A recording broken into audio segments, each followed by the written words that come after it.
welcome to OverBoost 13.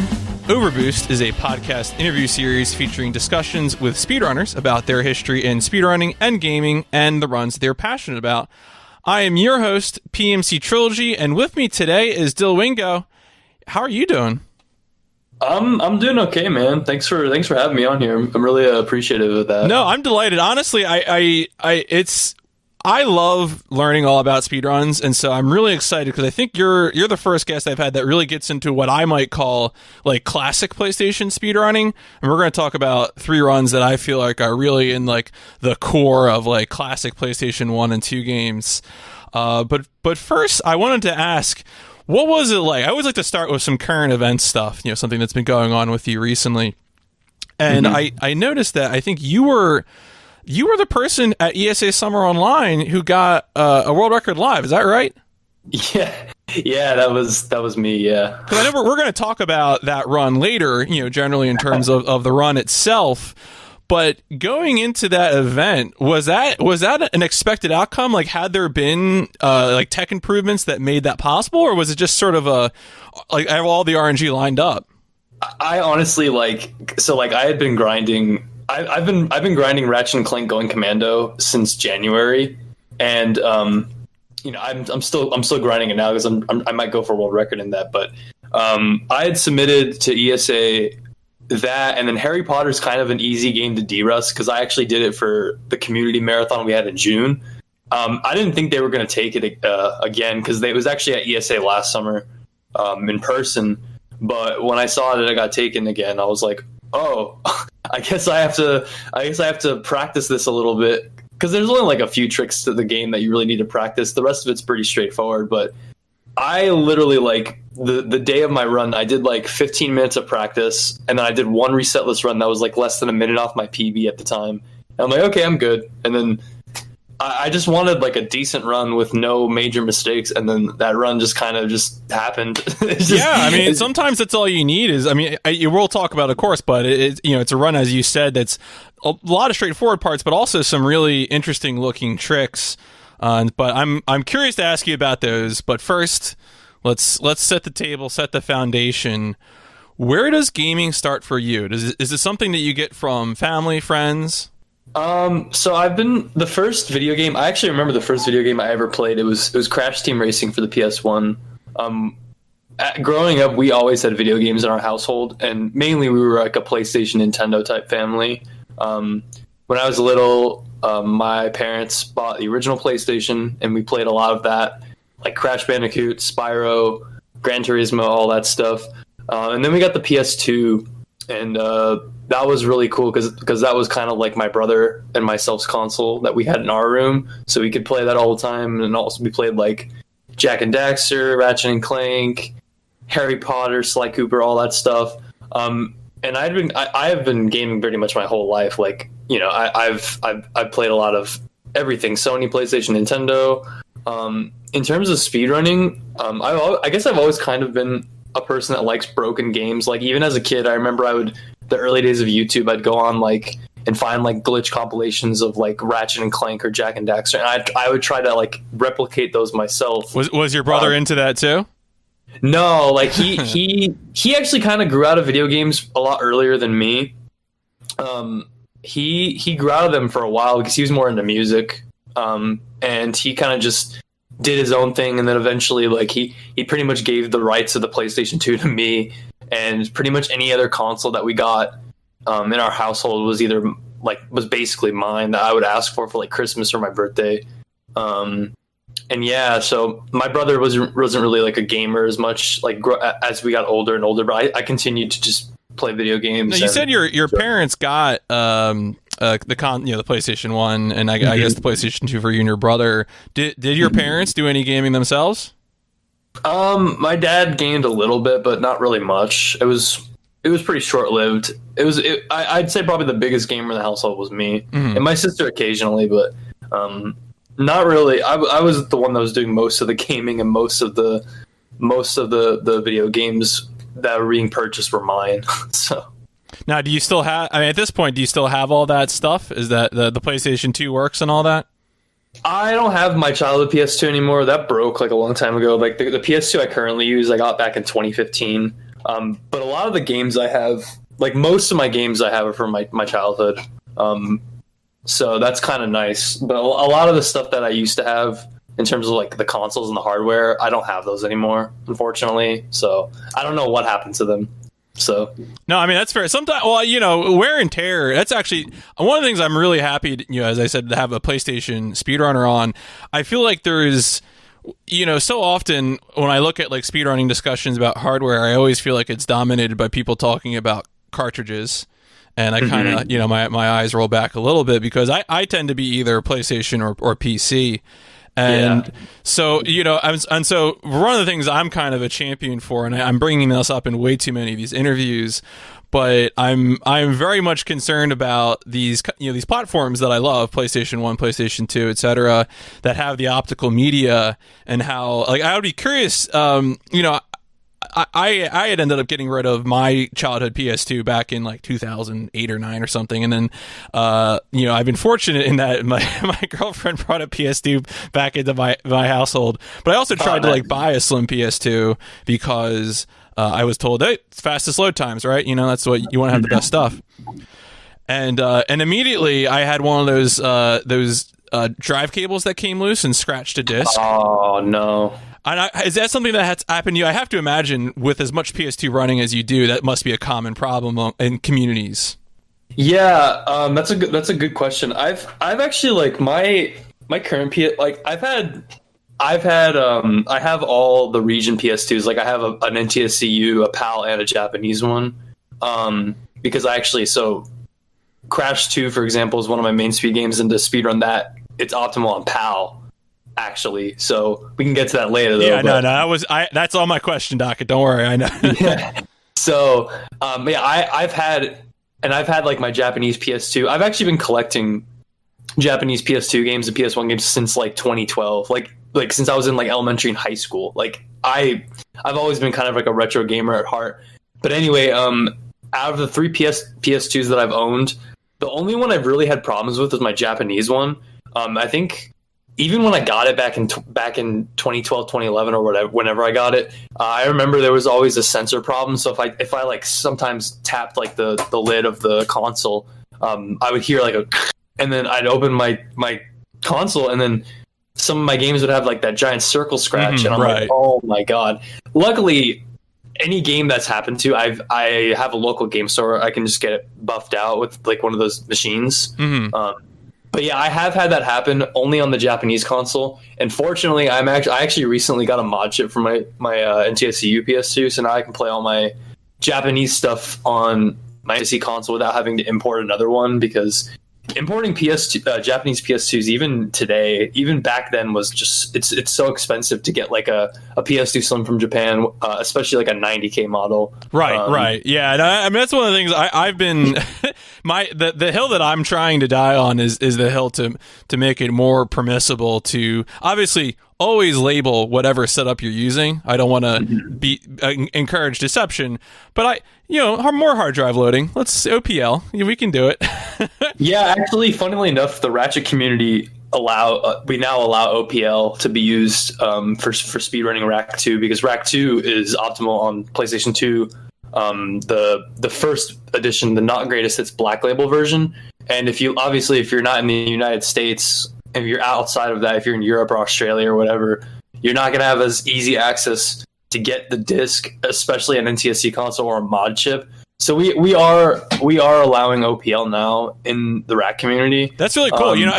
This is just more point to why I'm excited to discuss some of these things. I tend to be very much on the periphery. Like I do lots of small games and stuff like that. So seeing communities, I think with more runners in this area, I mean, engage with it. Right. Again, I'm not telling you that you need to throw everything out and start over again. But as these consoles, because that's the thing for me, is I just feel like, even getting like an NTSCU 90K PS2, you're going on to eBay or Goodwill or whatever, and it just feels like a minefield for, is this going to work?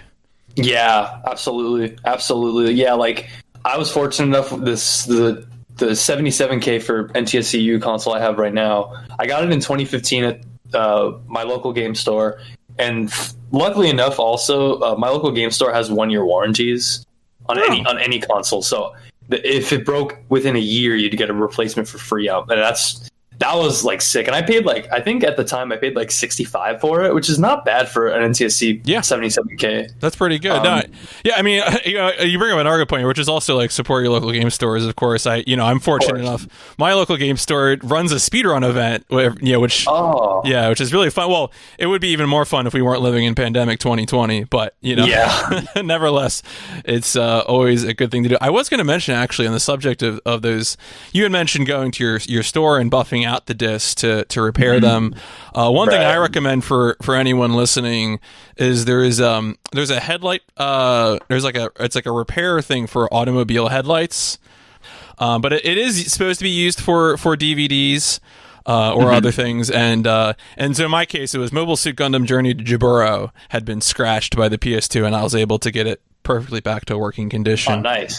That's awesome. By using that fluid. So but that's good. Okay, so we got our console and we got our games. Actually, I wanted to ask the import stuff. Do you have a particular focus at that, like certain collections you're aiming for, or is it speedrunning related? Or I like to collect a lot of mainly PlayStation imports. I really like getting exclusive games that are only in Japan or only in the PAL regions.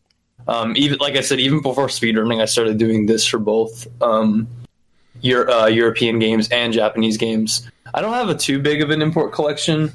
I have a decent amount of games, but a lot of games also, of course, the Japanese versions are way cheaper. Like for example, Klonoa Door to Phantom Out. I had never played it before. I'd heard good things about it. The NTSC version, of course, is like $200+ now for just the disc. Yep. Yeah, and I actually do plan on speedrunning it eventually. And I was actually recommended the Namco collection, which is it's a Japanese PS2 game that has 5 Namco games. It has, let me actually get the game. It has Klonoa, of course. It has Ridge Racer, Tekken, Ace Combat 2, and Mr. Driller. And I got it for like $25 on eBay, and it came in like perfect condition. And it's just a really good way to play Klonoa because the game is so expensive. And yeah, I have a few other games that I imported Japanese or PAL only just because they're a lot cheaper than getting like the NTSC version, or the NTSC version just doesn't exist.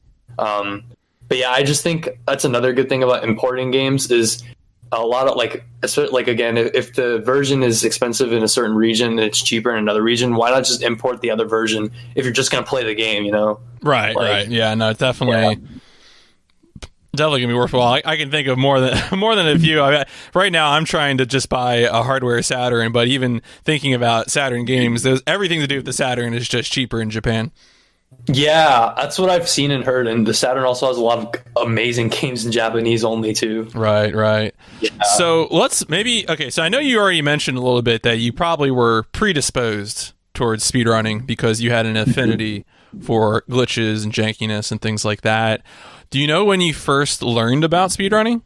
Yeah, I do. It was I think the beginning of 2014. I was in my junior year of high school.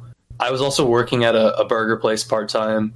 And I remember I would come home and I would just, I'd go on like my mom's iPad and just search YouTube and stuff. Like I had a phone, but I just wanted to use the iPad for some reason. And then one day I was like on YouTube and I saw like a link to like this thing called Games Done Quick, 2013. I was like, what the heck is this?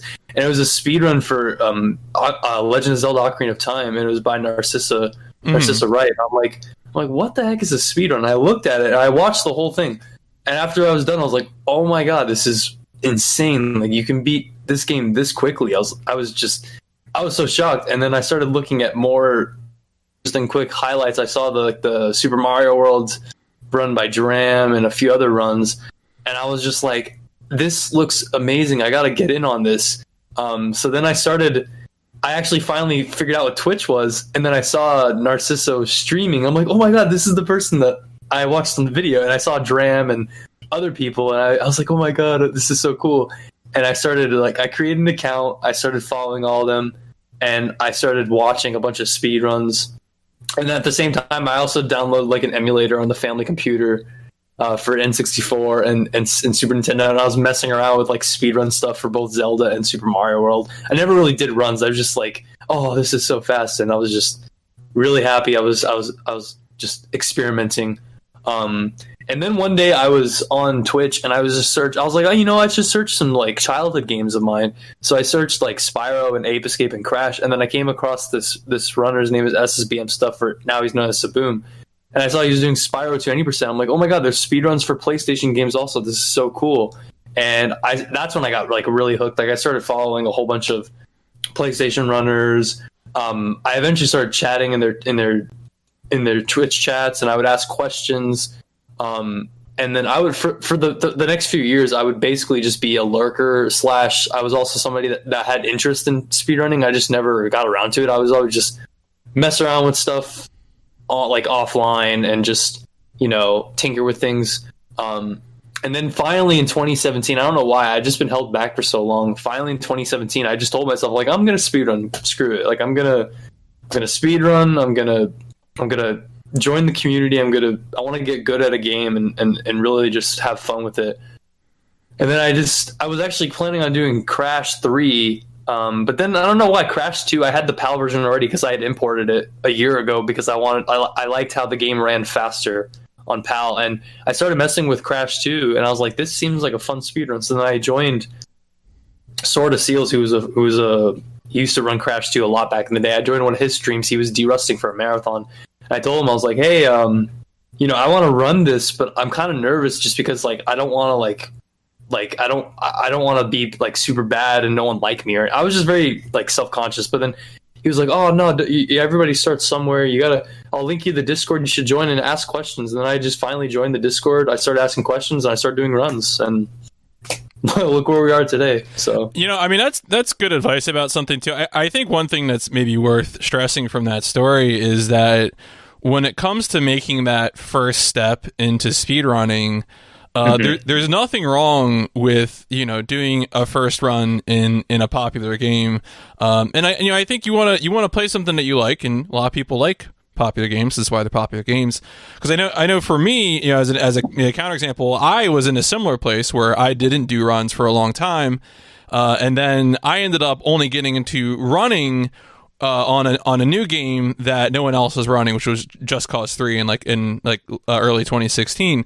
But you know, like that idea that you should only run something if you have a reasonable opportunity to be the best at it, like I don't think that's, you know, a good mindset. And so I think, you know, obviously the Crash community was welcoming. Props to them, of course. Yeah, of course. And just for anyone listening, you know, if you're a prospective potential speedrunner, you know, get the opportunity to know the community.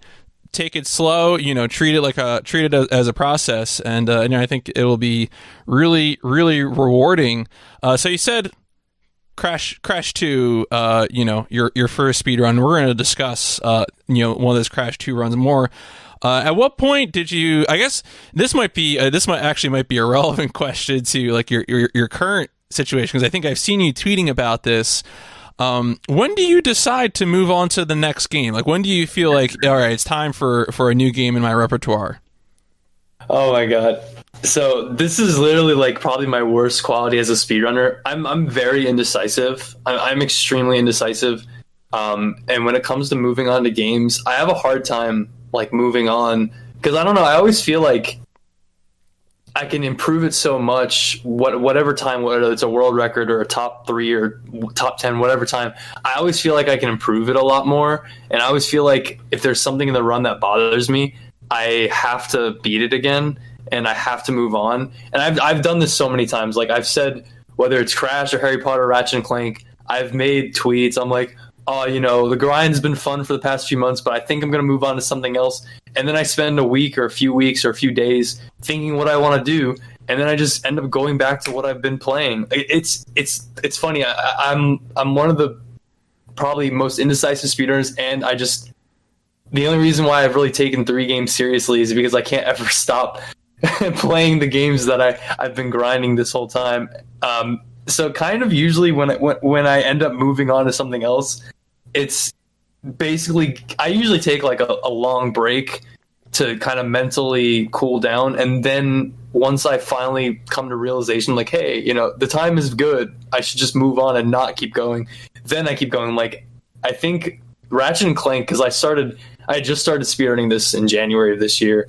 But prior to that, I had gotten my personal best in Crash 2, which is the 1:11:46, the current second place time.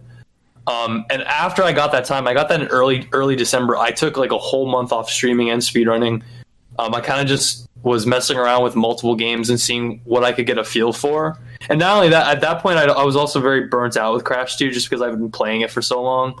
And I just wanted something new. So I'm glad, like, I finally stopped that game for a while. And actually, I don't have the desire to go back anytime soon, thankfully, even though, you know, I'm always like changing my mind about everything every day.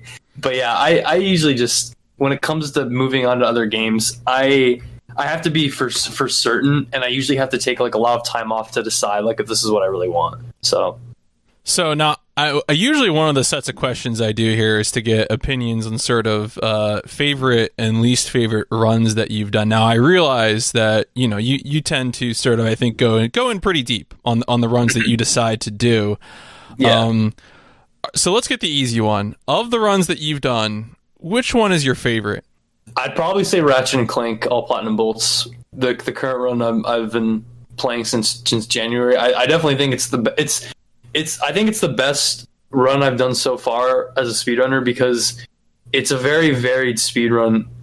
There's a mix of a lot of different speedrun elements, and there's elements from Crash 2 and Harry Potter that can be contributed to Ratchet 2. So like Crash 2 is mainly just movement based. There's a very few tricks.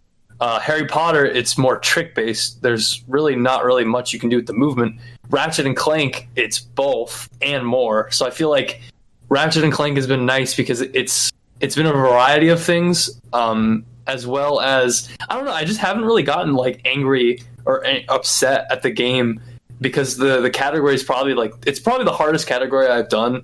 And the fact that I've just lost runs to any possible thing, I've kind of just accepted at this point the difficulty, and just the reward I get from every time I get a personal best in that category is just, I think it's the best feeling ever, to be honest. So I definitely feel like you must be reading my notes because I also noted that it seemed like Ratchet and Clank All Platinum Bolts pulled from your other two runs that we're going to talk about, so that's interesting. Do you feel like of the runs that you've done that there is one that you would put in last place? Again, this is not an invitation for you to suggest that the game is bad or the community is bad, but I'm just curious if you had to power rank them, so to speak. I actually ran Banjo-Tooie a little bit. I don't have like a really good time. That's like the one speedrun I'd say that I didn't take super seriously. I ran that back last summer. I only ran it for like a total of I spent like a total of like 1 week in the course of like a month playing it. And I feel like with that game, it's a cool speedrun and it's a cool game, but I just feel like I couldn't really resonate with it because, for one thing, I didn't really grow up with Banjo-Tooie, and not only that, it was just way different speedrunning like an N64 game, and just the style of how it was compared to like my other speedruns. And I don't know, it's a cool speedrun, and it's changed a lot from when I ran it last summer, but I would say definitely that's been my least favorite of all the games I've ran, just because I didn't take it as seriously, and also it wasn't like a childhood nostalgia blast from the past, and I just wasn't as motivated to play it as I was for these other games. So no, that's very fair. Looking at your SRC profile, that would have been my guess, but I wasn't sure if that was like, if that particular run was a fluke or how much time you spent with it. It sounds like you sort of gave it a week and then and that was it. Yeah, that's basically what happened. Like I wanted to do well in it, and I wanted to go for a good time. But then after like a little while, I wasn't feeling it. I'm like, I don't know how I feel about this game. And then I just kind of just stopped. I kind of just stopped, and I was just like, whatever. I don't think I'll run this for a while. And I don't think I plan on going back to that like at all. So, all right. So one more general speedrunning question before we start moving to specific runs. I always like to ask because when it comes to speedrunning, I think people contribute to the runs and speedrunning as a community in a lot of different ways. And I always like to ask people, what is your mission statement in speedrunning? Meaning, sort of, do you feel like you're really there for finding new routes or finding glitches or organizing or, you know, what have you? Like, what do you feel like is your reason to be involved in speedrunning? There's a few reasons I'd say. I'd say the main one, like my main reason to speedrun is to like I like making a lot of friends, and I've made a ton of friends on Twitch since even I was a lurker, and I definitely say making as many friends as I can and making like just building meaningful connections and relationships with people online, especially just the fact that, you know, when I discovered this hobby, it's just crazy of how so much like in common you have with a lot of people, and you share a lot of childhood similarities in terms of games you played and time and things you've done with people that don't even like live in the same state as you or even the same country. And it's crazy of how many cool, like I've met some of my best friends online on Twitch and through Discord and through speedrunning, and I definitely I don't regret any second of it. I just like continuing to make new friends online and just build meaningful friendships, relationships, and just continue to be there for each other. That's the most important thing. I'd say the other goals in terms of like a mission statement for speedrunning, obviously, like any game I play, I want to get a really respectable time. Like I don't just want to speedrun a game for like a week and just go, oh, okay, that's fine. Like I like grinding games, and I like kind of showing that I'm capable of getting a good time in a game, whatever game it is. And I also like helping organizing events in the speedrunning community. I like moderating the speedrun, but like I'm a moderator for Crash and Harry Potter. And I like being a moderator, verifying runs. I like helping people. I like guiding people that are new runners in a potential game. I like encouraging people to try the games I've ran. Oh, I also like I also like just trying to be, I guess, not necessarily like a community leader, but just somebody that can be a dependable person and a good friend, you know. And yeah, those are pretty much the main goals I have in terms of what I want from speedrunning. I'm not really much of like a strat finder, glitch hunter. I just like doing runs. I like hanging out with friends. I like meeting new friends, helping people, guiding people. Yeah, that's pretty much it. So no, those are good things to do. I mean, it's you know, I think what we get from speedrunning is enhanced so much by people willing to step up and set a positive, inviting, and inclusive tone for speedrunning. And I think there's been a lot of discourse this year to that effect, and it's been a good thing. You know, it's been a good thing that the idea of speedrunning communities actively seeking to make an inclusive space is great. Oh, of course. It's absolutely wonderful. I 100% agree with that for sure. As a follow-up question, I wanted to ask, because I know this, you know, you talk about grinding a lot, and that seems like, you know, that follows from looking at, you know, the work that you've done in terms of getting really good times in some of these competitive games. And I wanted to ask, do you have any sort of things that you do to preserve like good health in terms of hands, back, anything else like that? Because I feel like, as you know, as we do more of these speedruns and we get older, hand health is a really, really important thing that gets talked about a lot. And so I wanted to ask, as you who really grinds runs, is that something that you've thought about a lot, and do you do anything to address that? Yeah, actually, funnily enough, last year in the early 2019, around January or so, like right after I had gotten home from AGDQ, I actually started experiencing minor hand pain. And at the time I was playing Crash 2, and I'm like, oh my God. And I was actually really worried. I was talking about it in the Crash Discord. I was like, oh my God, guys, like I have hand pain. What do I do? Blah, blah, blah. But a lot of people told me, like, you know, if I'm just starting to get it now, I should take it easy, start doing hand stretches, looking into more things like that, you know, taking care of myself, maybe taking it easy for a while. And literally ever since then, I had actually started implementing hand stretches. I took a few months off, like video gaming in general, like at that time, other than maybe playing a little bit of Harry Potter, but that's not that bad on the hands. But I started doing like stretches before I run, or if I'm in the shower, I'll do stretches. And literally, it's crazy. Ever since I started like implementing hand stretches and gamer stretches, I have had no problems with hand pain at all. Like, it's completely gone away, thankfully. So yeah, I definitely say if you're gonna play a game, if you're gonna speedrun for a prolonged period, especially if it's like input heavy, definitely stretch your hands, especially before you run, or even when you wake up. It's good to stretch your hands, stretch your arms, just get yourself loose and try to do it daily.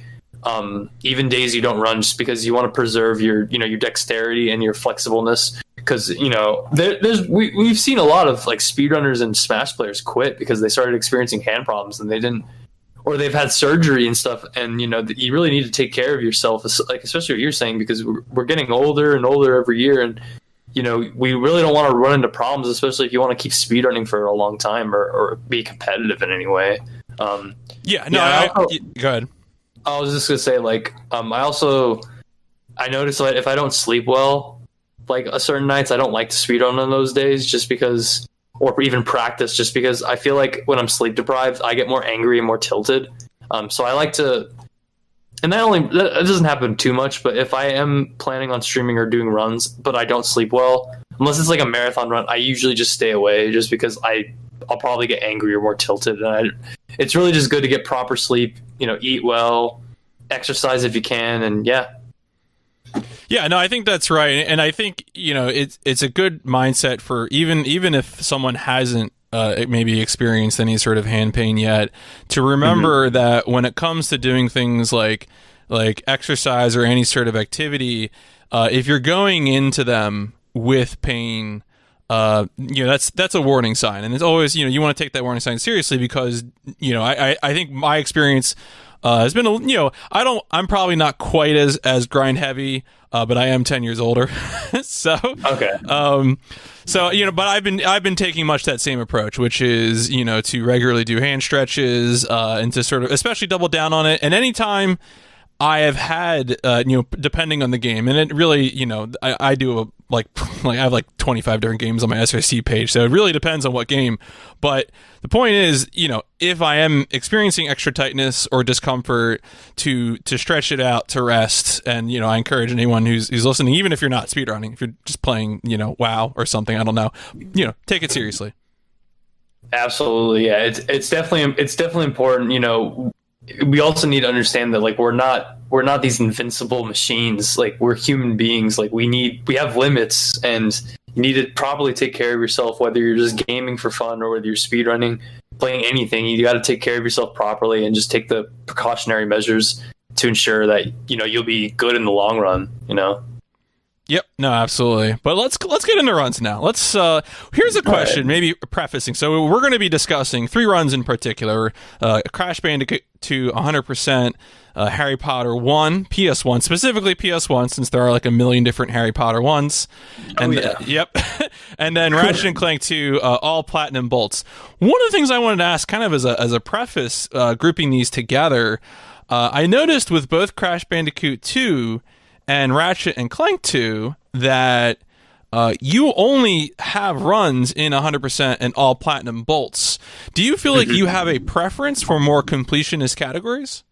I'd say yes and no. I'd say it depends on the game. Like, for example, like Harry Potter, the 100% run, in my opinion, is just boring. I prefer 100% completion runs because I just feel a sense of more accomplishment when you beat the game as fast as possible, but you also collect as much as you can. But again, case by case basis. I also liked I'm actually a very weird speedrunner, because I usually gravitate only towards one category per game, and that's what a lot of people give me crap for. I try other categories I've tried other categories in all my speed games, and I just can't. I usually just gravitate towards one category. And, I guess since I've only ran a little bit, I do like more completionist runs. But there are a lot of runs that I have interest out there that are any percent runs and not necessarily full completion. But I'd say, like, in my opinion, full completion runs are cooler to watch, for sure. No, I think that's fair, because I think it seems to me, like, watching Crash and Ratchet and Clank, that a part of what completion is getting these extra collectible items, and that means that you have to use sort of your full toolkit of techniques to get all those extra collectibles. Mm-hmm. So let's focus on Crash 2 then. Now we already talked about why 100%. Did you have anything extra to say for like why 100% specifically on Crash 2? I just think 100% for Crash 2 it's the most. It's not the most popular category done, but it's the most respectable category, and it's probably by far the best to watch.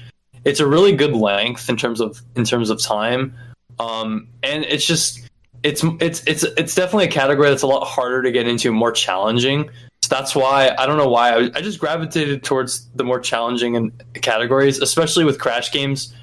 Crash games specifically, 100% by far, or full completion, whatever you want, are just the better categories because you get to see a lot of cool strategies with box breaking, with movements, and you don't really skip a lot. You get to see basically the whole game, but you're just zooming on through, Yeah. Actually, it's funny you mention it being a nice length, because the other thing I noticed looking at this set of runs was that your personal bests in all three of these runs are within like 2.5 minutes of each other. Yeah, that's another. I don't know. Again, I don't know how I am. That's another thing. I tend to gravitate towards the games that are between 110 and 120, like an hour 10, hour 20 minutes. And I don't know why. It's just, and people that's why a lot of people call me like the sub 120 guy, because for every game I'd say a decent time for each game is a sub 120. It's a good barrier to like that you're not you're okay at the game, and yeah, it's just funny that every game I've ran, it's that sub 120 benchmark. It's just I don't know why that worked out. It just did. But yeah. So for Crash 2, you already mentioned that with Crash 2, the PAL version is faster. Can you elaborate on that? Why Crash 2 is faster for PAL? Yeah, so like as in the early games, in the early days of video games, and of course retro games, there was the discrepancy between North America, Japan had 60 hertz, and then the rest of the world had 50 hertz. And then we had NTSC color format, and the rest of the world had PAL. So in turn, a lot of games, like a lot of retro games, especially on PS1, on PAL, they're superior. Like they're way more inferior to play, just because of they're running at a slower frame rate. You're not running at the intended speed developed. Naughty Dog and Insomniac Games, actually, for both of their games, they actually took to make up for the loss of frames. They actually sped a lot of their games up specifically. So, for example, Crash 2, they intentionally made Crash move faster to make up for the 10 frames per second that are lost when doing the PAL translation, or the 5 frames because it's 25 FPS, 30 FPS. But yeah, so Crash 2, Naughty Dog sped Crash's movement up. And they did a lot of other things, like they made him jump higher, he slides longer, enemies move quicker, so that like they're trying to make it as similar to NTSC as they could. But in return, in terms of the speedrun, it actually makes the game a lot faster on PAL, just because the movement is a lot faster. And with the movement being faster, a lot of cycles are easier to catch or more possible to catch. And a lot of movements a lot easier. And since Crash 2 on PAL runs at 5 less frames per second, there's less lag in certain spots, so the game lags less. And with lag in Crash games, lag spots can actually drop inputs, so you're less likely to get input drops in the PAL version.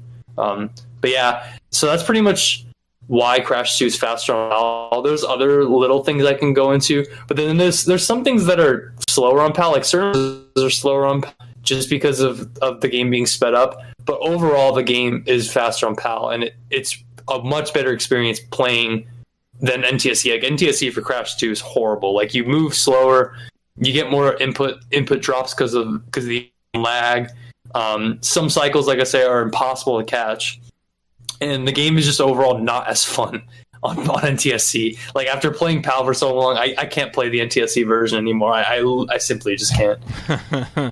Now, also, too, of course, Crash 2 is a PlayStation 1 game. Now, that means, of course, you're playing a PAL disc on a PAL PS2. Is there a particular PS2 that's best for running the game? Yeah, so actually, Crash 2 is one of those games where it was actually re-released on PS TV.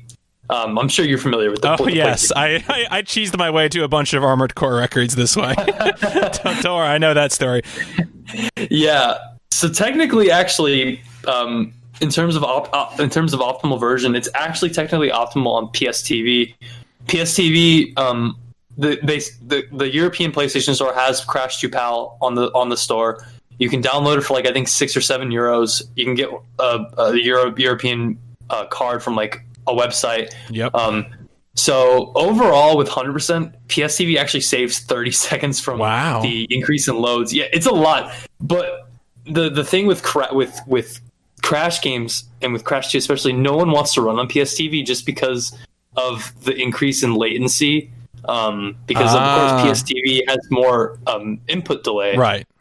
And I used to own a PS TV. I've tried Crash 2 on PS TV, and I just did not like it. I just could not play it.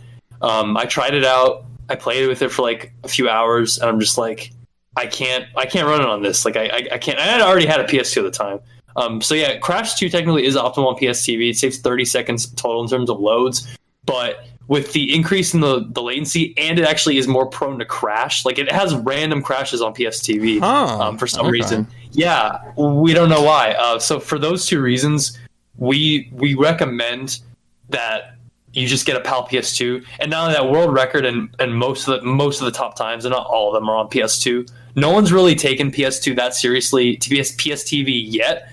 But never say never, because there is a current runner. His name's Burgerlands. He's actually one of my friends. He lives in Arizona too, where I live. Funnily enough, he has the world record in Crash and all the Crash 3 categories. But he's been playing Crash 2 recently. He's been practicing a lot offline, and it wouldn't surprise me if he goes for record, because he's a really good runner. And you never know, he could have the first ever Crash 2 world record on PS TV, which would be crazy because it's always been on PS2. But in terms of PS2, going back to the original question, usually of course for speedrunning, all PlayStation 2s have fast disk speed for PS1 games. That's no surprise. In terms of Crash 2, though, the older the console model, the more lag you'll have in certain spots. You can get world record on a fat PlayStation 2, but you really don't want to play on them because they're more lag prone, especially in certain spots and certain levels. We like to recommend getting either a 77, a 79, or a 90K. Usually those are the best models in terms of lag, and there's even been recently discussions in some communities I've heard that like even 90K having like a few seconds of faster loading times than PS2 and PS1 games. And there's still more, but we probably need to research into that. But yeah, usually we like to say 77, 79, and 90K because those are the models that mainly been tested on with lag and stuff. 75K is fine, but 70K is the worst slim PS2 just because it was the first slim console, and for some reason there's just a lot more lag on it. And I've also read stuff online about there's like the laser that they use in the 70K was more prone to break, and there could be other things, but as far as we've tested, it's usually your best bet to get a 77, 79. But also we do encourage 90K just because it's the newest PS2 model, and you'll probably get one that has had less use on it than a 70 series model. So yeah, no, that's good advice too. You really you want to keep the thing working as long as you can, especially if you're going to be doing a lot of runs on it. Yeah, absolutely. I actually just had my laser replaced on my 77K because my laser was dying, but I'm glad I did it because now the thing is like running like it's brand new again. I cleaned the system out, the fan, and it's but again, not everyone's going to have access to someone that can help them do that or do that themselves. So it really is the safest bet nowadays, PS1 and PS2 speedrunning, to just get a 90K, just because you're more likely to get one that's been barely used, or it could not be used at all, and you'll have the newest model. And potentially, again, there's a lot of games that there's discussions of even being slightly faster on 90K, even if it's like 5 seconds, because apparently I think the 90K has like a slightly faster CPU compared to the other models. That's what I've heard. But yeah, I always feel like whenever I enter into these discussions with PlayStation focused speedrunning communities that there's almost like a level of superstition about the PS2. I don't think it's Crash 2, but a mutual friend of ours I think told me that one of the PS2 Crash games has like wildly different load times on PS2s of the same model. I forget which one it is, but I think honestly, because it's fun. It's funny you mentioned that. So Crash Team Racing is actually optimal on a fat PS2. For some reason, it has less lag than a slim PS2. We don't know why. There you go. Yeah, it's been tested. Like there was tested like last year or 2 years ago. We did even just the general character select screen, back and forth. A fat PS2 versus a 90K, and the 90K was literally behind at one point by like 3 or 4 seconds because of lag. Like PlayStation speedrunning, I've mentioned this before to friends and I've tweeted about it. It is the most annoying thing when it comes to consoles and versions and stuff. It's just not simple. Like I feel like Nintendo games, there's usually one version that's fast, and then everyone plays on that. PlayStation games, you can have PS TV, or you can have PS2 90K, PS2 75K, or whatever. It's just PS3. It gets complicated. Yeah. It's very, but that's why I kind of like it, because it kind of just it makes it more obscure and more special to me, I guess, because the PlayStation community is so like closely knit with each other. Even if you're not in the same games as people, I know a lot of people in other communities, and I made a lot of friends with a lot of people, and I feel like that's another reason why it makes it special, just because we all just hate how obscure Sony has made it for running games, and it's just funny. Yeah. Let's talk about some of the Crash 2 stuff itself. So from watching the game casually, it seems to me like I think what they're called various techniques going off of sliding is very important. I think the phrases I've heard used are slide spin, slide jump. In order to sort of extend or to maintain speed and extend the maybe height or the slide. Can you talk about some of like the bread and butter tools that you're using to go fast in the run? Yeah, sure. So with Crash 2, the main movement tech we do is neutral slide spinning. So regular slide spinning, you of course hold the direction when you slide. You press slide and then you spin right afterwards. Neutral slide spin works a little bit differently. So you'll hold the direction that you want to go. So whether it's forward, backward, sideways, you'll slide. But when you do your spin, you actually let go of the D-pad or analog stick, and you spin when your hands are off your movement. So you're in a neutral position. So it's a neutral slide spin. That's the main movement tech in Crash 2. That's what we use to go fast. And we actually we do a thing called, it's actually in every single Crash game on PS1. It's called zigzag. So Naughty Dog made it so if you alternate opposite directions, whether you're going forwards, backwards, or sideways, you'll give Crash a little bit of boost. So I actually, you'll see a lot of times when Crash is in the air, when I'm doing a slide jump, or if I'm doing neutral slide spinning, it'll kind of wiggle a little bit. So the old days term was wiggling, but now it's the modern day zigzag. So zigzagging gives Crash more distance. So when you actually do when you do one zigzag in a neutral slide spin, you get a little bit further distance. And when you do that the whole run, it carries a lot of time save. So Crash, anytime basically you're in the air, you want to zigzag just to give yourself further distance. And like I said, it's in every Crash game, but it's crazy because every Crash game it's different. So Crash 1, you're basically jumping, spinning, and zigzagging. That's the main movement because there's no slide in that game. Crash 2, it's zigzags, neutral slide spins, and then zigzag slide jumps.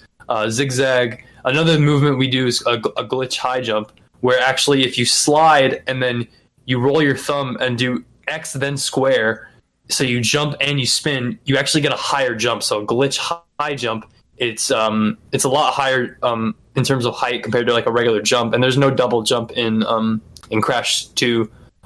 Crash 3 actually has neutral slide jumping, so it's the same as Crash 2, only instead of doing a spin after your slide, you do a neutral jump. So it's a neutral slide jump. And a lot of the movement in Crash 3 actually is very similar to Crash 2, other than there's no neutral slide spinning, and then Crash 2, there's no neutral slide jumping.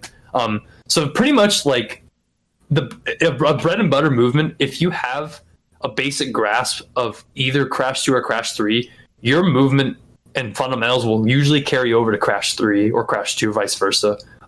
It's very cool how the games are, even Crash 1 with zigzag understandings, you can easily carry over to the first game. So bread and butter core movements with each Crash game they can carry over, which is awesome. That's why you see a lot of Crash runners have speedrun 2 or if not all 3 of the trilogy games. And a lot of them usually have good times in all of them. So now, does that movement tech also apply to like the polar bear sections as well?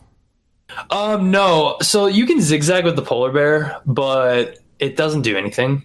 So like same thing in Crash 1, you can actually zigzag with riding on the hog, and same thing with Crash 3 when you're on the tiger, but it does nothing. It literally does nothing. It's only when you're using Crash, just Crash as a whole. So now for techniques in this game, is there anything that you feel like is your favorite thing to do? And I don't mean just the movement tech, but also maybe any particular sections in terms of difficult jumps or things like that.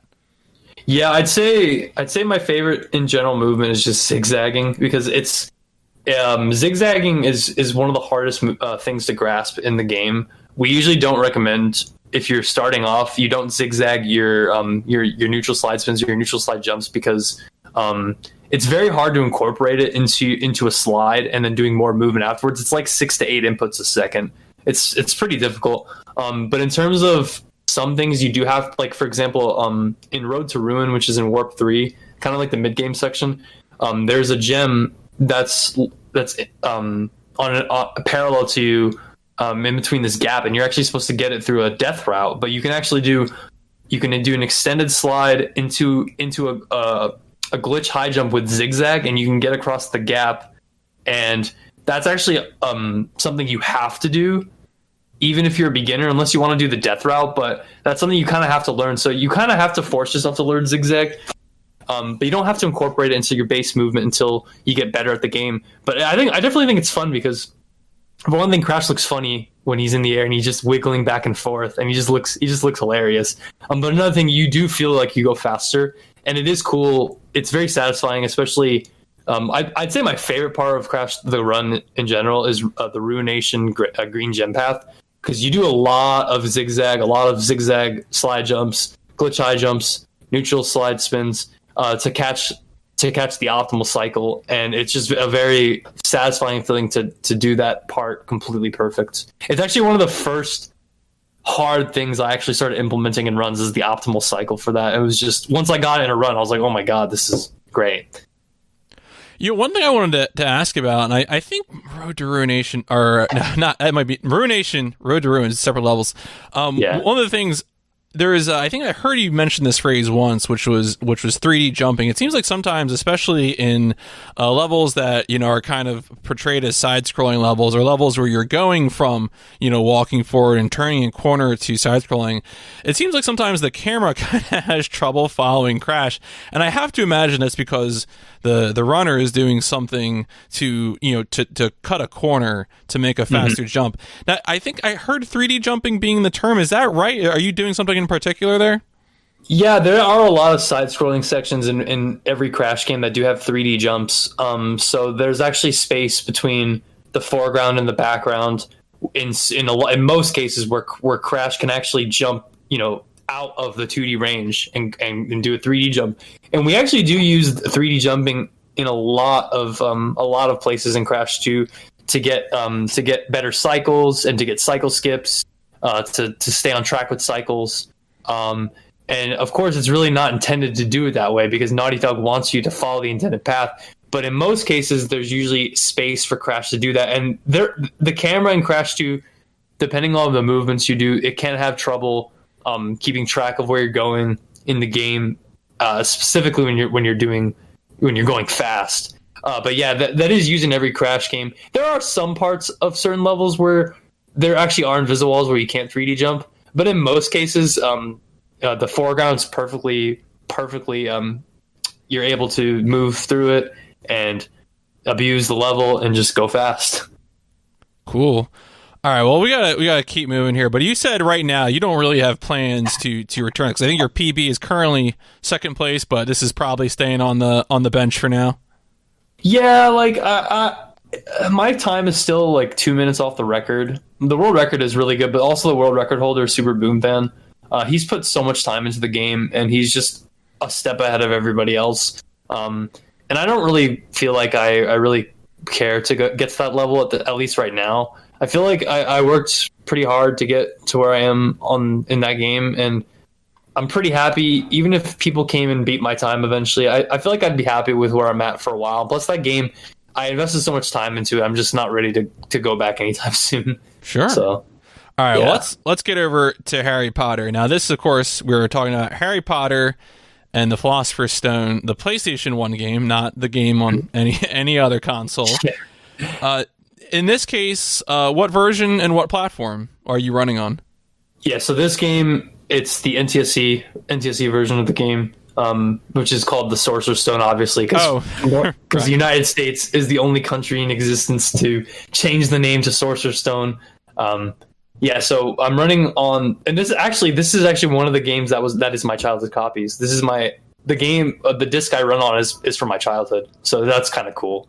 But yeah, we run on the North American NTSC version of the PS1 disc. It's optimal on a PS2 console. You mainly want to have, again, 77, 79, or 90K. Most runners have 90K for this game. I have my 77K, but it's fine. It doesn't seem different from the previous world record holders in terms of loads and stuff. This game's not on PS TV, so there is no time save, fortunately, because licensed games have a way of finding their way into hell of never being released digitally. Yeah. So yeah, it's optimal to play on NTSC PS2 Slim, fast disk speed, of course. Yeah, that is the current the best version of the game. Emulator doesn't lose too much time, and funny enough, emulator actually doesn't have lag at all. So emulator saves time in some spots, but in terms of loading, PS2 is obviously faster. Mm-hmm. So this game, I think we mentioned this up front when we were discussing the fantastic event of getting record in ESA.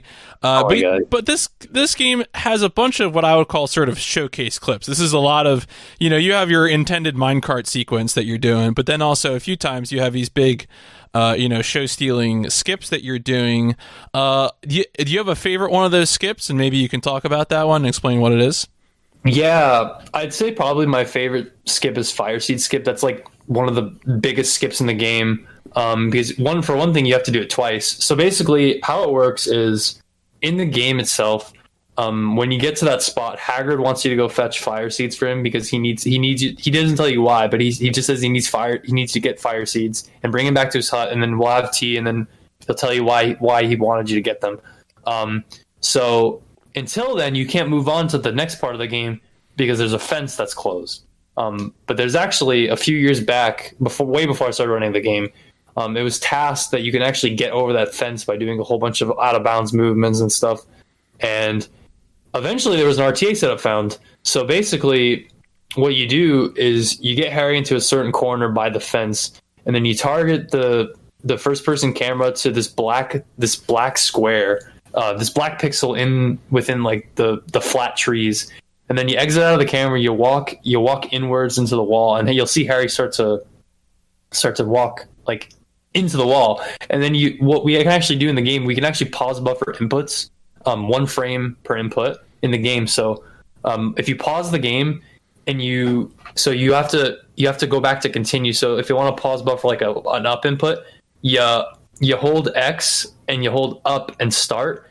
And if you let go of start, if you let go of X, then you'll pause 1 frame up. So you start pause buffering inputs right until Harry gets into a certain position, and then he can grab the ledge above him, and you can actually traverse all the way and then just jump over the fence. And there's actually been a few methods of doing fire seed skip. For the longest time, we used to get on top of Hagrid's hut and then jump over the fence. That's what we used to do. But then last year, funnily enough, so at AGDQ, I met Nitrovsky, who is he actually was one of the first Harry Potter PS1 runners in like 2013, 2014. He had not played the game since. I had showed him all of what has been found, and he actually relearned the game. Actually took back record at one point in like February, and it was really cool because me and him were trading the record back for a little while. And he actually found a new method where you can clip through the trees instead of having to jump on Hagrid's hut. It's a lot harder, but it's faster. And so for a while, we were actually clipping through the trees, but then the method was hard. And then eventually Raging Redneck, who's also had the record as well, he found an easier clip through the trees method that requires an additional few pause buffer inputs, but it's more consistent than just clipping through. And it's really been an amazing skip that has changed so much over the course of like a year. And the fact that you do it twice also makes it fun and nerve-wracking, because if you're on a really good run and you have to do it the second time, you're more nervous than the first time, because the first time it's in the beginning of the run. If you reset to that, oh well, you just wasted 15 minutes or whatever. But yeah, I definitely think that's the coolest trick in the game. And it's actually not as bad as people think it is, especially new runners. I encourage people to mess around with it, try it. And usually once you get it once, then you start to understand it more.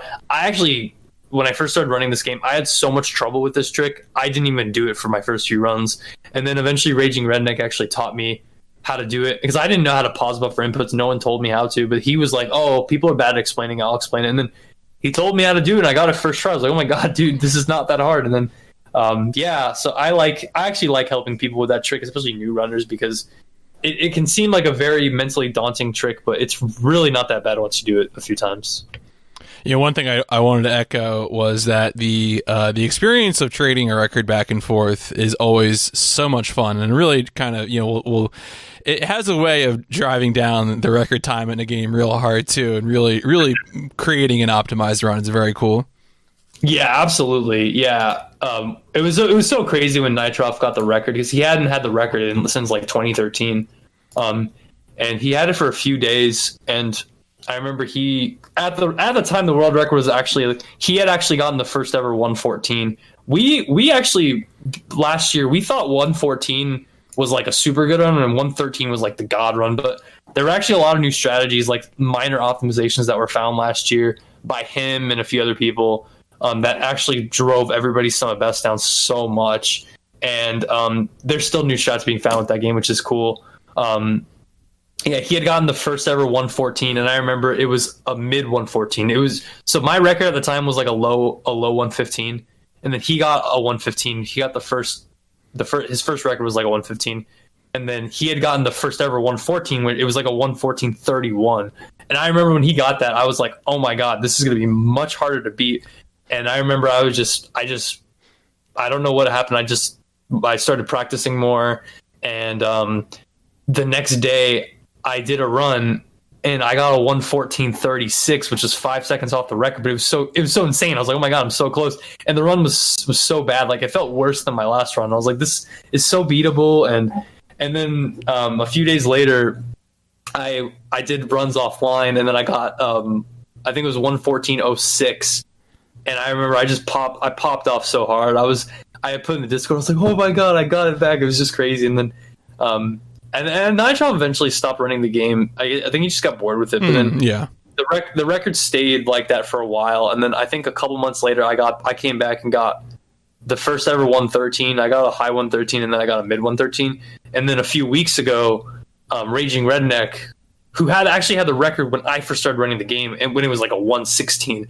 Redneck got world record. He got like a 113.21. And I was so happy, because he actually, at the time, he had every record in every main category. So he had the whole sweep, like the whole board sweep. Yeah, it was sick. I was like so happy for him. And then the ESA run happened, and I still just can't process how I got record in ESA. I still can't.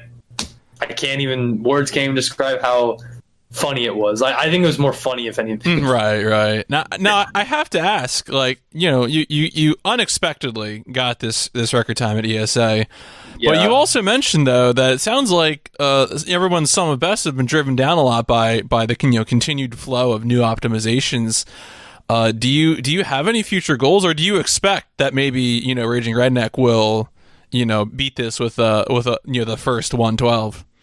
I definitely, 112 last year was seen as a pipe dream. It was seen as a very, very, very, very, very good run with very little mistakes and good RNG, because there's two RNG sections that are in Diagon Alley that can lose you a lot of time. So 112 was seen as something that was almost not possible. Like when I got 113.27, my sum of best was like a 112.20 something. So it was like a little like less than a minute off my sum of best, which is really good. In Harry Potter, the run, you usually play close to your sum of best for the most of the run. I I definitely think Redneck will come back and either get 112 or get world record. He's really good at the game as well. He knows a lot more about the game than I do, and he can explain things better. He actually just recently cleaned his PS2 controller, and I actually jokingly messaged him, I'm like, oh, 112 soon? He's like, oh, maybe I'm going to start doing runs again soon. I'm like, oh, hell yeah. Because he has the mindset of he just wants world record, and he likes to come back if someone beats it. He doesn't really care about optimization as much. But I definitely think in the future, whether it's me, him, or even somebody brand new, I think we can definitely at best see like a 112 4x. I definitely think that would be like close to pushing the game, because my sum of best is like a 112 flat. Redneck's is at like a 112 something. The community sum of best is at like 111 49 or something. So I'd probably say the ideal run is like a minute or less than a minute off sum of best, like off everybody's sum of best. And I'd say 112 4x, 112 maybe even 3x on a really good run would be like the pushing point for current strats, because there's been a few strats that have been found in the past few weeks alone that save a few seconds a piece, but for a game like this being optimized, it's a lot.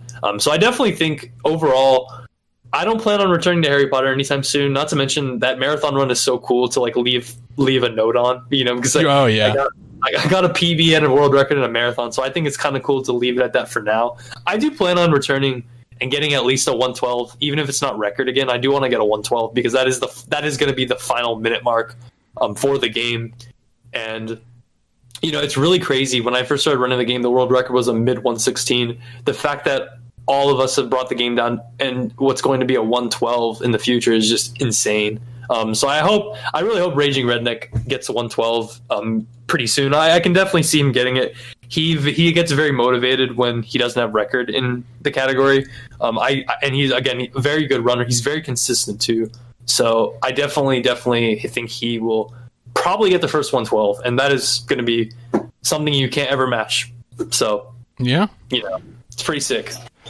All right, let's move on to Ratchet and Clank 2. Now, in particular, the category that we're going to be discussing is all platinum bolts. Why all platinum bolts? So, Ratchet and Clank games have collectible hidden bolts in the game for each game. So, for Rack 1, it's gold bolts. For Rack 2, it's platinum bolts. And for Rack 3, it's titanium bolts. In each game, the collectibles do different things. So, in Rack 1, you get all the gold bolts, and you can actually mold them into gold weapons. Rack 2, you can use your platinum bolts and get weapon upgrades. With Rack 3, you can use them to unlock like skins in the game. I definitely think in terms of Ratchet speedrunning, and of course the popular majority of the community, so we have two types of categories for the Ratchet games. We have the any percent categories, which is any percent in the bolt categories, which basically you start from a fresh file, and then you beat the game as fast as possible from a fresh file. And then we have the New Game Plus categories, which are usually more of the popular ones because they're a lot easier to get into because you have more room for error and you have more ways to save yourself. So Rack 1, 2, and 3, it's always recommended if you're a new runner, you start out with a New Game Plus category because they're just easier to get into. They're easier to wind your time down, and the foundational movement is just a lot easier to build off on if you go into the new game like the any percent new game fresh file categories. And when I joined the community, I was told the same exact thing. You should do a new game plus category first to get your foundations, and then once you get decent enough and okay at the game, you can probably do an 80% category. But for some reason, I tried learning a new game plus category, and I just wasn't feeling it. I had been watching at the time. Back in November and December, the current world record holder, Zen92, he was grinding all platinum bolts to what it is now. Like, he was trying to grind the world record down. He grinded it down by like 3 minutes because there was actually also a new route that was discovered last year. So there was new time saves. He wanted to get record. Once he got record, he wasn't happy. He wanted to grind it as far as he could. And I was also watching Manto, who's another one of my friends. He was grinding all platinum bolts because he was actually one of the people that created the new route. So he was experimenting with it. He wasn't going for like a really good time, but he wanted to get a decent time with it. And I don't know why. I never expected to run a Ratchet and Clank game, but the more I watched the category, I was like, this looks freaking sick. And not only that, Ratchet and Clank Going Commando is one of the games I grew up with. It's my favorite Ratchet and Clank game. I was like, I might run this. And I thought about it for a while. I was like, I might run this game. Yeah, and then, so I tried learning a New Game Plus category. I just couldn't do it. And then finally I messaged Manto and I told him, I was like, dude, like, I'm just going to run all platinum bolts. Like, I can't do a New Game Plus category. He's just like, dude, do what you want. Like, it's going to be a lot harder for you down the road to get better at it, but do what you want. And I messaged another runner. His name is Plecto. He's actually one of my good friends now. I messaged him the same thing as I saw he ran all platinum bolts and he had barely even touched NG Plus. He told me, he's like, oh, just run all platinum bolts. But anyways, yeah, the bolt categories, the all bolt categories, it's any percent, but you're collecting all of the bolts in the game, all the collectible bolts. So it's technically a better any percent because it's more of a completion any percent run, if anything.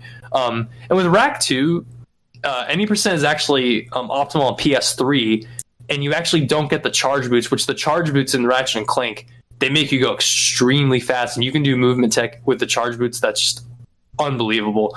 Rack 2 any percent, again, it's faster on PS3 just because of loading on an SSD, and you don't even get the charge boots in general because the charge boots are actually, for one thing, they're patched on PS, the re-release, and two, it's just slower to get them in any percent.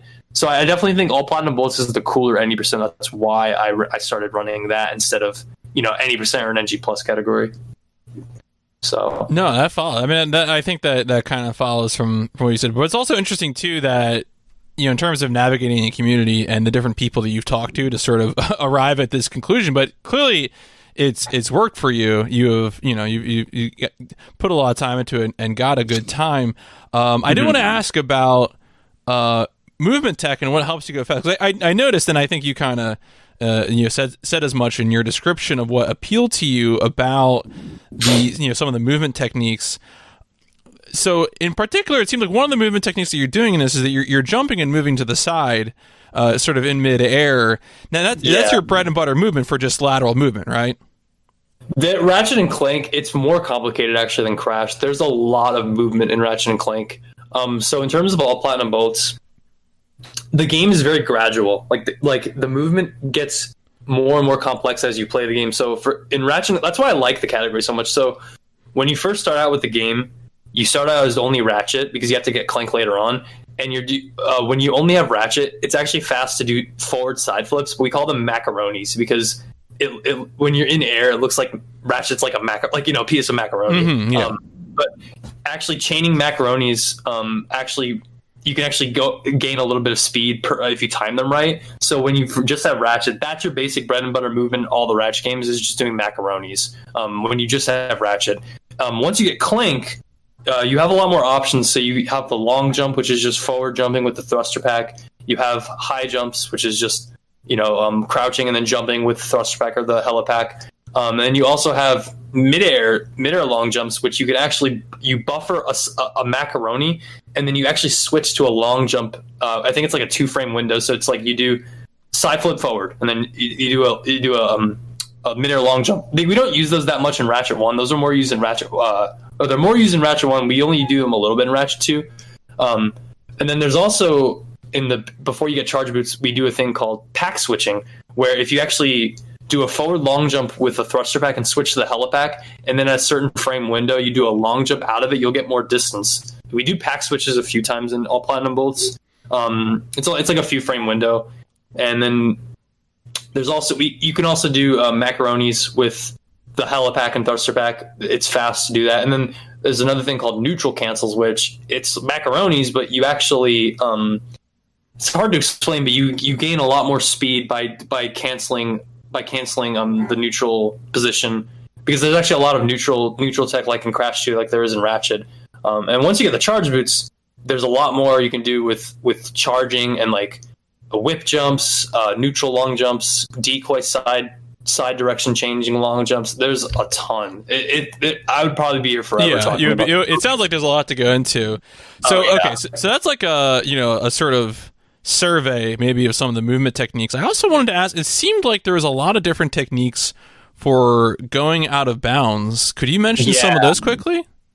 Yeah, so the game has a lot of, so for one thing, before you get the decoy glove, there's a lot of slopes Ratchet can actually jump off of with high jumps, and we call those slope intercepts or SIs. And with SIs, there's a lot of places out of bounds that Ratchet can stand on, and normally you're not supposed to. You can actually get out of bounds with a lot of SIs, and with just certain positions and certain textures and stuff.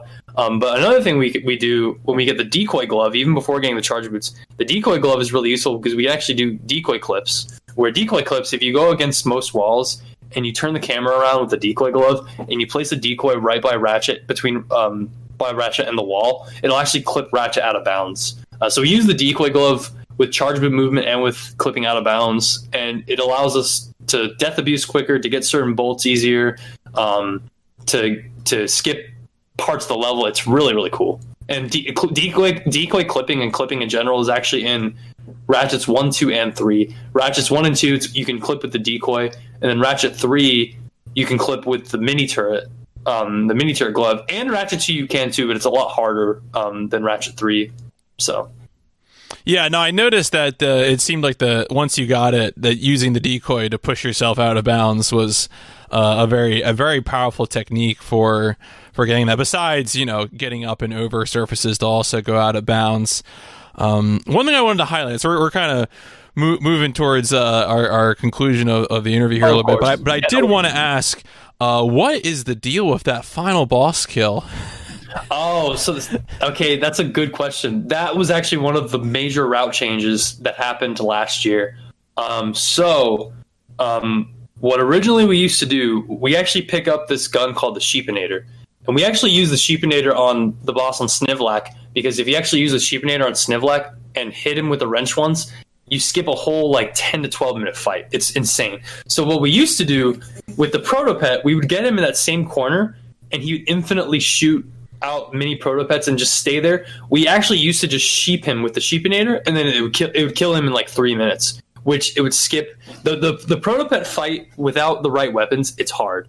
Eventually it was found that you could do a thing called YOLO Pet, which has RNG also, and it's killing the Protopet with the current weapons you have and your wrench, and it's so much harder than just shooting him, but it saved time. So that at the time when the world record was by Scott Obozo, the world record when it was a 1:14:40, that had YOLO Pet, and that run even lost 30 plus seconds on YOLO Pet because of RNG. And then last year it was found by Manto and Asaki. So there's a weapon in the game called the Spiderbot Glove, and when you upgrade it's called the Tankbot Glove. There was a glitch found that you can actually launch 2 tank bots at once. You're not supposed to do this. You can only usually launch one at a time. But if you actually cancel out the weapon while you're launching the first one and go back to the weapon and launch another one in a really fast window of timing, you can actually have two tank bots out at once. And with the Protopet, what we do is we get in a position, so we launch 2 tank bots and we have one on each side of his hitbox. So when you have both on his hitbox and you mash the attack button, it just drains his health. And when that was discovered, that was the new fast. For one thing, it's way easier than doing YOLO Pet. It's faster than YOLO Pet, and it's cooler. And it just made the route so much better and so much easier. And yes, now we kill him with the tank bot glove, and it's such a cool final boss. You literally you can still mess it up a little bit with timing and stuff, and you can lose up to 20 seconds if you mess up timings and stuff, but it is such a cool boss kill. It does suck because it is very visually flashing. We do usually say there's especially in marathon things seizure warning, because it's very, very, very bright and it's flashy, a very chaotic sequence. Yeah, when I first saw it, I was like, holy crap, what is this? And then, but yeah, so that was discovered last year, and then the world record was brought down several minutes because of that and the route, and the category just got easier and there was more skips found. But yeah, so killing the Protopet with the tank bot is just insane. It's insane. I have no other words to say other than how cool it is. Yeah, it's a cool final boss kill. Yeah, it's a real neat final boss kill for sure. Now, I know this is, again, we touched this, that what your decisions about how much you would want to take all platinum bolts further with Rack 2 is a subject of the moment. Do you feel like you have any thoughts about a goal time or something right now with this category? I'm kind of up in the air right now. I still, the thing is, I thought I didn't have motivation to keep pushing after I got second place. But I took 2 weeks off. Other than I had marathon runs I ran Rack 2 in. And then I came back to it a couple days ago, and I'm like, this is still fun, and I'm still having fun with it. So right now, I just want to at least get one more PB. But if I'm not happy, I might go for world record, because I'm a little over 2 minutes off. I'm like 2 minutes and like 2 seconds off record. I definitely think I can get world record if I keep pushing and keep playing. But if I get one more PB and I'm happy with it, whether it's like a 113 or a 112, I'd be content with it. But I guess just it's up in the air right now when I'm gonna stop. I really don't know. Only time will tell. Yeah, no, that's extremely fair. All right, let's start winding down the interview of some sort of exit questions here. One of the things I like to do in this OverBoost podcast series is to get a question from my previous guest for my next guest, and then pass a question on from there. So my previous guest was Pasama, right? I think it was. The question I have for you is, when evaluating something as a potential speed game, what is the usual? What is the thing that would make you say no? That you're picking up some new speed game, you're going to pick up a game, and but you see that this thing is in the game, and you're like, nope, not speedrunning this. Wow, that's a really good question. I would say a thing that really puts me off of speedrunning is... Hold on, that's actually a really good question. I wouldn't say even, like... I would say length, but I've seen a lot of games recently that have a longer length that seem pretty fun. I would say something that puts me off of speedrunning game is accessibility. I think that's probably like a really good way. If there's like a game that's like, for example, a perfect example of this is Sly Cooper 1. The community actually allows backwards compatible PS3s to be played because you save like time compared to PS2. And I'd say if the game isn't as accessible, it's a big turnoff for me. So like Sly Cooper, they allow backwards compatible PS3s, and those consoles are very rare, they're very expensive, and they break easily. And I feel like, me personally, I like to run on the optimal hardware and optimal software. And if I'm not running on the optimal hardware and software, I feel like what's the point? Even if I don't go for world record, I'm not running on the optimal version. This sucks. So I definitely say a thing that really drives me is accessibility, whether or not I have the game, if the game is expensive or it's cheap. And yeah, that's probably what is a big turn on, turn off. Solid answer. Yeah. But that does mean that I will need from you for the next guest, who you do not know who this is, but basically the idea is that it can be anything gaming or speedrunning related. I mean, past things have been as broad as, favorite soundtrack or composer or something like that, but also, there are open questions like this, or even silly questions, like if you could, mix two consoles to make a new console. So what would be your question for the next OverBoost guest?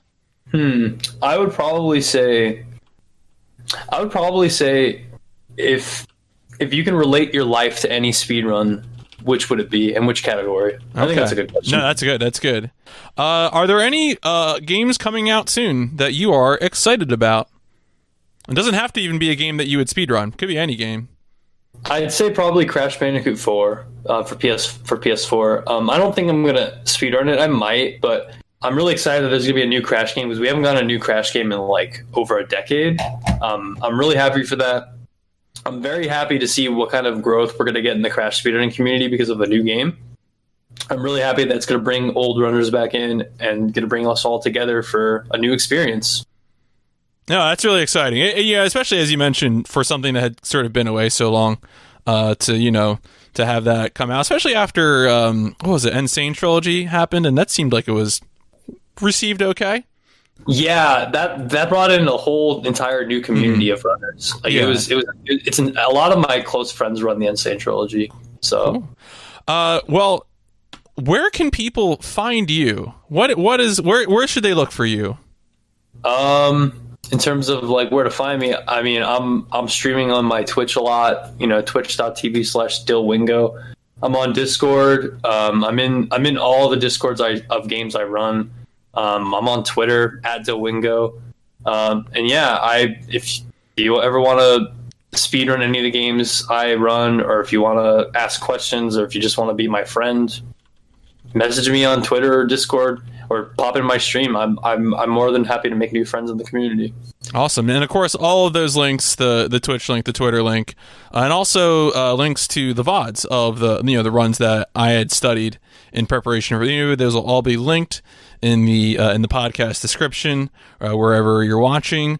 DylWingo, thank you so much for taking all this time to really go into the games and PlayStation speedrunning with me. Hey, thank you for inviting me. This is a privilege. I'm happy to be a part of. I love talking about speedrunning to anybody.